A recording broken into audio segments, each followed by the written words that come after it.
Hey, happy Wednesday, everyone. Welcome. I am Meredith, and I am here with our message for the 11th of October, 2023. We have the sun in Libra. The moon is in Virgo. We have our retrogrades, except for Pluto. Any astrologers out there, please clear something up for me. Everything I've read about, which isn't a lot, by the way, so maybe I've consulted two sources.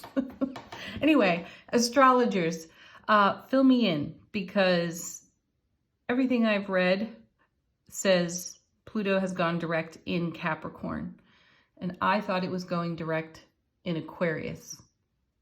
So please weigh in. Regardless, this planet going direct creates radical change and passionate intensity. So I feel a connection to the Tower on this card as we navigate the change out of retrograde and into direct energy. I just don't know what sign it's really in, Capricorn or Aquarius. So check this out for yourselves. Maybe you'll have some better or clearer answers in your Google searches.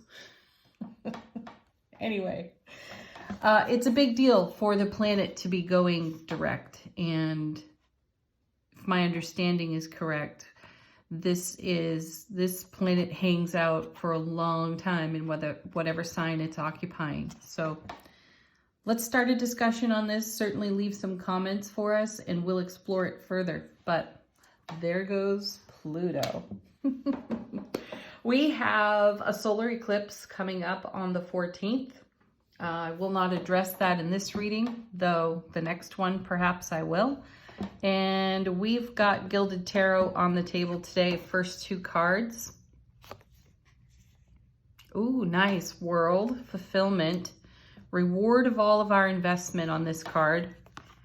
And one cycle coming to a close. Wink, wink, nudge, nudge. Hello, Pluto.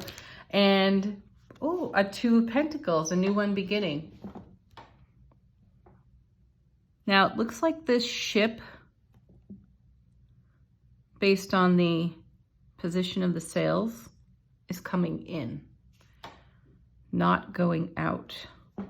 So that's kind of neat to have that with the world. So fulfillment of one cycle, beginning of a new cycle. When we reach the world, we reset back to the Fool, though this card is paired with the Two of Pentacles, and this is having things in balance.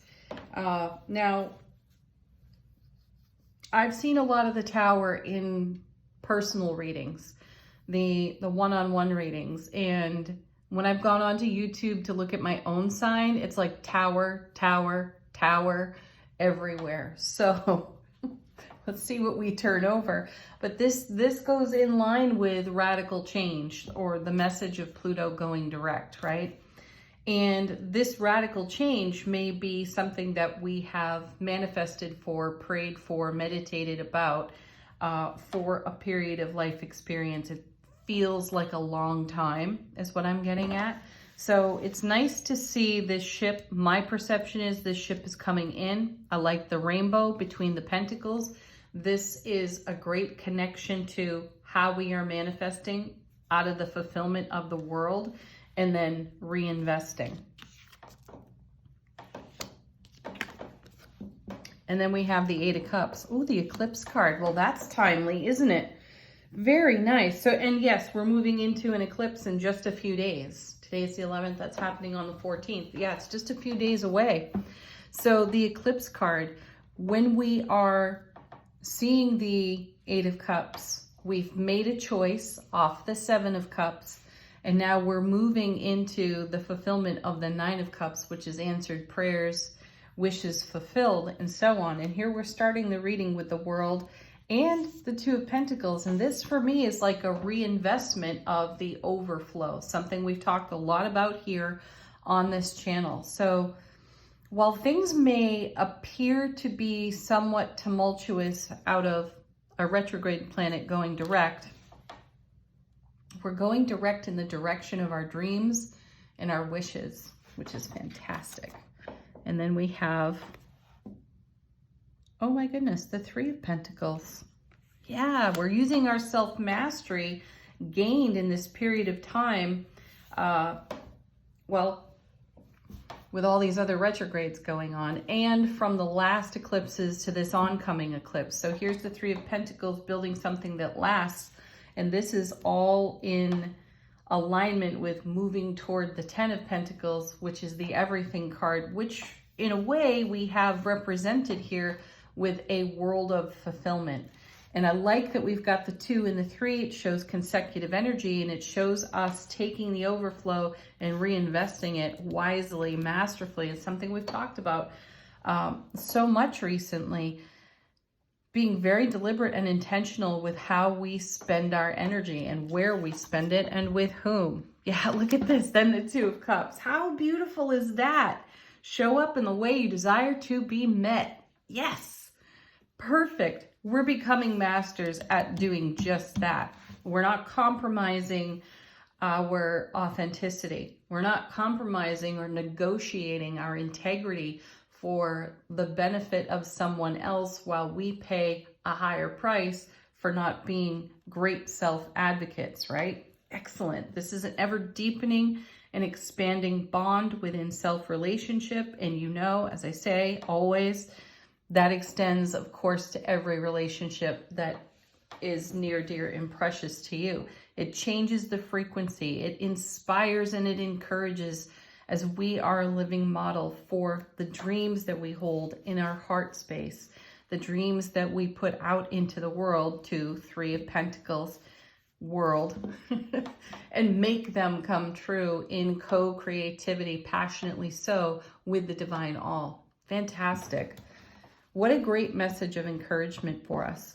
Bottom of the deck, what's in the unseen? There's the Emperor, Aries fire. I like this. This is what's not necessarily so obvious to us. This is how the universe is giving us a hand up as we navigate these energies here. So here's the Emperor, the father of tarot, divine masculine energy, taking action, in command of one's direction in the world. And then we have, oh yeah, there's the Nine of Swords. That does not disturb me at all, because on the other side of that is the Four of Wands. You would want an emperor looking at taking stock of the Nine of Swords and or Tower style energy that I'm seeing all over the place in other card readings on YouTube. Tower seems to be everywhere I look lately. And that Nine of Swords reminds me a bit of the Tower. This is the anxiety card. This is the being awake in the middle of the night, kind of fretting. You know, the mind won't quiet. The vulture thoughts are swooping in. And it feels like there's a perception that making a Four of Wands foundation a reality could be a challenge based on the fear and the anxiety that's rising. Though the Emperor is here to put all that to rest, to quell the fear, right? So Four of Wands is the happiest card in the minor arcana of tarot, sitting right next to the Nine of Swords. So what we are perceiving here in the dark of the night is not a reality. It's more these fours. This is number 4. This is number 4. There's great stability around us. There's a temporary snag on the ego. Just a temporary snag. So pull your hands down away from your face, look around, take a look at the horizon, because look at everything that's on the horizon and in the now even. Use this energy to your benefit. Do some reading up for yourself, self-education, edification, if you will, about the oncoming eclipse on the 14th. We'll delve deeper into it with the cards here as well. Yeah, check out the solar eclipse, check out how it affects your particular sign, sun, moon, rising, and use that energy, leverage it. This is what an emperor would do. He's the know-it-all. He knows to take a look at the high vibe frequency, make a choice in that direction to overcome, walk right through these 9 swords and, you know, really be untouched by them, because the reality is the Four of Wands. And then we have the Page of Pentacles. Invest in what grows. Yes, what an excellent message. There's fresh opportunity. Anytime you see a page, there's fresh opportunity to bring some of our knowledge into a new experience. So we may feel a bit like a novice as we do that, and that may cause a little bit of anxiety, Nine of Swords. However, to not do it is to not progress. Excellent. Angel answers. What that boils down to is trust yourself. Take the leap of faith. And this is with us for a few weeks. Within the next few weeks, one of the timing cards in Angel Answers. So this is not an overnight situation. Well, you know, Pluto's been in retrograde for many months now. Since June, I think. May or June. So it's good that this energy is around as we gain our footing with this planet being direct.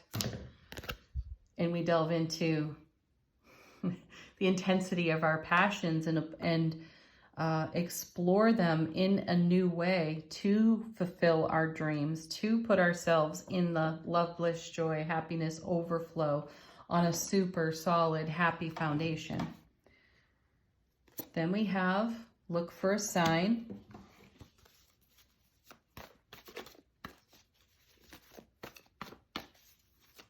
That means the energy atmosphere will be speaking with you. So keep a keen eye on the signs that appear. And when you ask yourself, was that a sign? The answer is yes.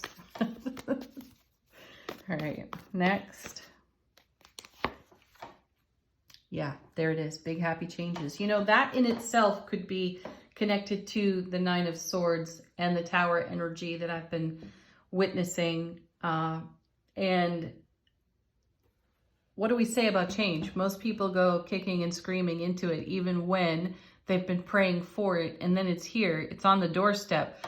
And there's a little bit of a freak out for that too. So it's a big happy change because you've channeled your happiness into making it happen. The signs are showing up all over the place. It's in development. It's going to continue to be in development for a number of weeks. So I say take a deep breath and enjoy the ride. One more. Oh my goodness, look at that. What did I say about this reading? It boils down to trusting yourself, and there's the trust card. Final word on the message from angels and ancestors.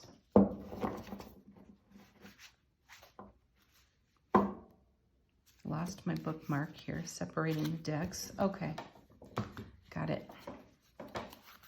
How is our soulful presence? Ooh, card falling out right away. 2 cards. How is our soulful presence informing our waking consciousness? So we have the stag, trust and thrive. Love when the cards do this. And then we have she-wolf. Ooh, nice. Unleash. Yes, unleash, liberate the wild within yourself. Yes, that's what it feels like to trust your journey. You just want to unleash and be wild. So go do it in this beautiful overflow of fulfillment and progression as you welcome the next eclipse on the 14th. I think I have to check that out a little bit more before I elaborate on it, but we'll do a reading about it before the weekend. So there it is, folks. Happy Wednesday, peak of the week. Peace, love, joy, happiness, laughter. Go outside and play. Namaste.